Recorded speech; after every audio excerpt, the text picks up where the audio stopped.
So in this video, I'm going to try to piggyback a little bit off the idea in the last video. And that idea was that two people doing seemingly very similar things with a dose of timing luck can lead them to outcomes that are dramatically different than one another. And while both of them may be doing reasonable things, the outcomes don't resemble each other in any way, shape, or form. And at the end of the video, I want to talk a little bit about some of the things that you can do to mitigate that.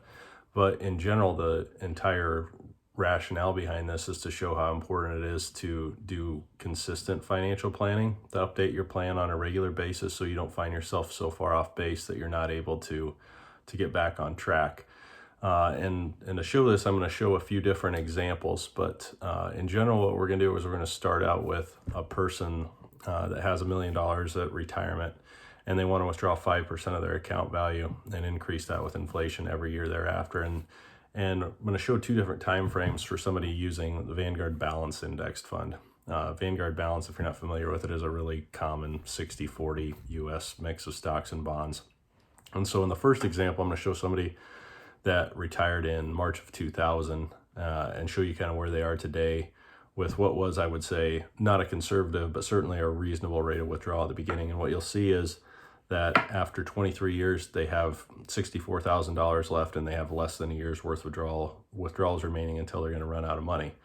And then if you look at a similar example and somebody would have started just 3 years later, March 24th of 2003, what you'll find is that that same person today would have over $1.6 million. So exact same amount of starting money, exact same starting distribution rate, inflation rate, all those types of things, but a difference in timing of just 3 years. And one of them is going to run out of money, and one of them is likely going to die and leave a significant legacy on with their heirs. And so that's a pretty extreme example in terms of timing. But a lot of the reason that people get this wrong is because they don't think in terms of very specifics and they don't plan consistently. They think in terms of averages. And on average, if you're retired and put money in something like a Vanguard Balance Fund and start with a reasonable rate of return, on average, you would do just fine. But there are specific moments in time where that's not the case. And I'll fast forward and show this in a couple of other examples also. And then the next example, I want to show a little different type of portfolio. I'm going to show a tactical model that's trend following in nature. It's listed on the charts that I'm going to show as MA stock model, but typically what it is a trend following model that can own stocks and it can own bonds at any given time. And at first, I'm going to contrast it with the Vanguard, with what's like a Vanguard Balance Index, but I'm going to show a global 60-40 allocation.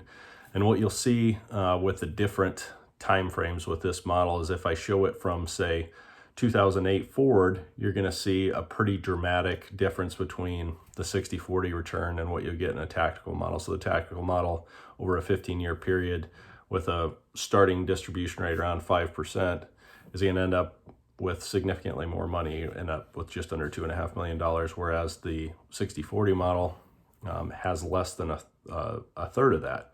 So pretty dramatic. But if I show you a different time frame and I fast forward it to the end of the recession in 2009, you'll see that the amounts that they have are pretty similar. There's probably about 30% more in the tactical model, but it's not dramatically different. And then if I show you in a different time frame yet, you'll see if I started in 2014, they're almost identical. And in fact, the 60-40 model has a little bit more. So by tweaking the timing just a little bit, the same portfolio gives you much different results. And that's why planning requires so much consistency, is because people often underestimate timing luck and sequence of return risk in retirement planning. And if you show something that's even a little bit more extreme, what you can see is if you contrast this tactical model with, say, the S&P 500, you can have just some absolutely crazy results. You can have results where the tactical model dramatically outperforms stocks if you look at it at a starting point, going back to January of 2008. And then if you look at a January or a March of 2009 starting point, what you're going to see is stocks having well over 2 times as much money as the tactical model.